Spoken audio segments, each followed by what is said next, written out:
Ladies and gentlemen, good morning. At the outset, I extend my sincere gratitude to the President and the Council of Institute of Engineers, Sri Lanka, for giving me the privilege to be the chief guest at this prestigious event.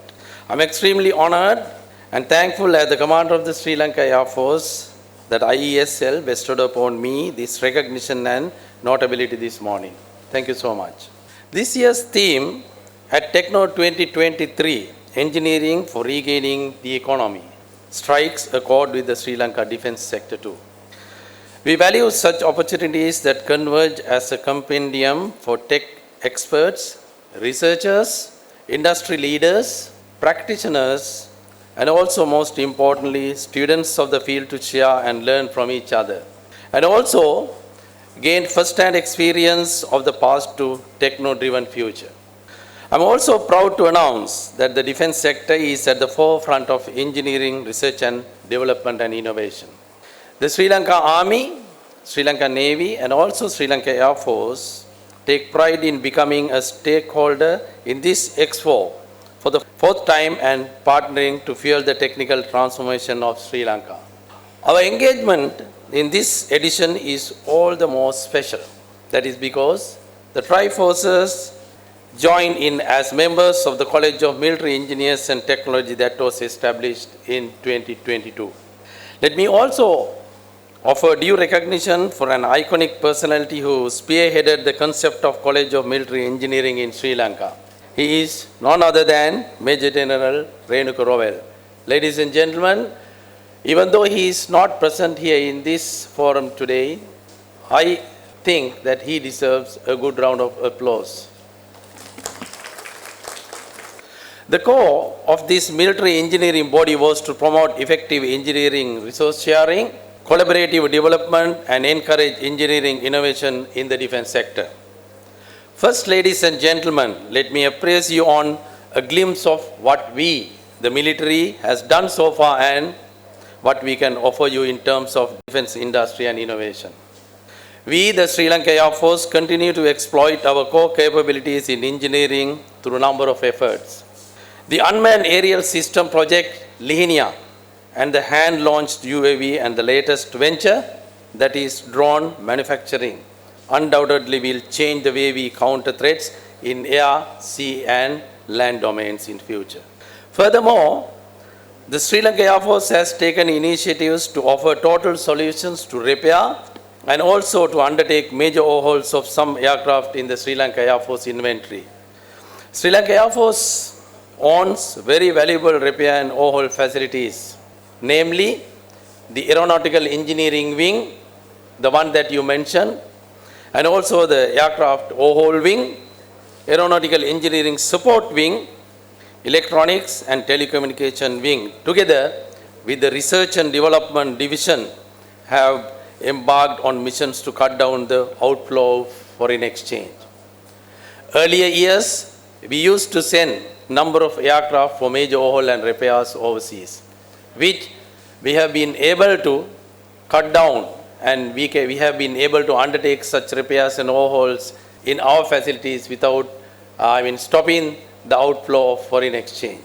The approach to pragmatic engineering solution has and continued to sustain our United Nations peacekeeping aviation contingents in Central African Republic and also in South Sudan from 2014. It is one of the primary contributors of foreign remittances from the military for the national economy. Ladies and gentlemen, it is not only the Sri Lanka Air Force, but the Sri Lanka Army and Navy have also excelled in research and development, and not only for organizational benefits, but for the national well-being. For instance, the Sri Lanka Army made headway with the development of armored vehicles that has been accepted as to be in par with the international standards. Therefore, we now can deploy these machines in UN missions, which obviously bring a huge reputation to Sri Lanka and also the defense industry and inflow of foreign exchange for our country. And not forget the small and medium scale boats manufacturing undertaken by the Sri Lanka Navy. It is not only bringing foreign exchange, but the social impact that the Sri Lanka Navy has created by manufacturing and introducing the reverse osmosis plants is also enormous.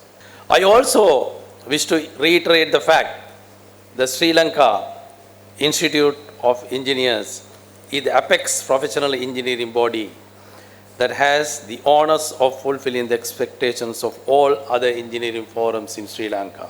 As the supreme establishment, I urge you to foster collaboration and partnerships between the government engineering institutions and the private sector industries attracting local and foreign investors.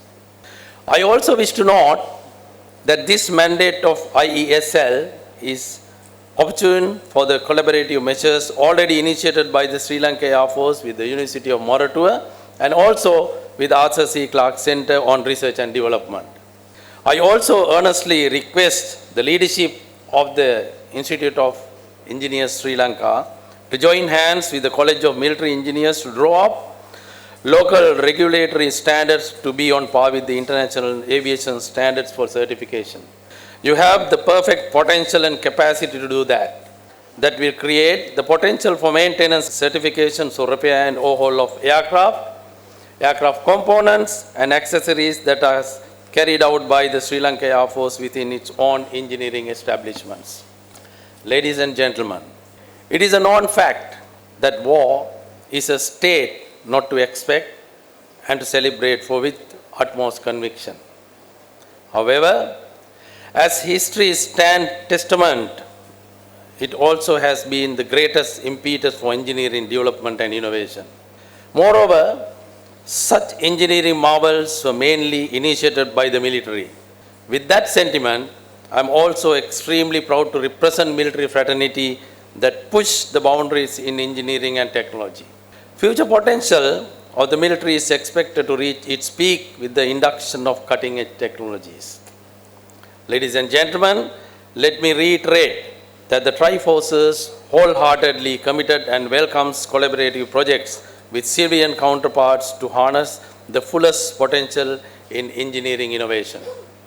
They are undoubtedly the Institute of Engineers Sri Lanka and College of Military Engineering and Technology will play a major role in the future to come. In closing, I would like to acknowledge the Institution of Engineers Sri Lanka for fostering an environment that encourages knowledge, exchange, and innovation. I'm confident that this year's Techno exhibition will showcase the remarkable accomplishments of engineers and technologists from around the country and abroad to broader engineering community in Sri Lanka. Thank you very much.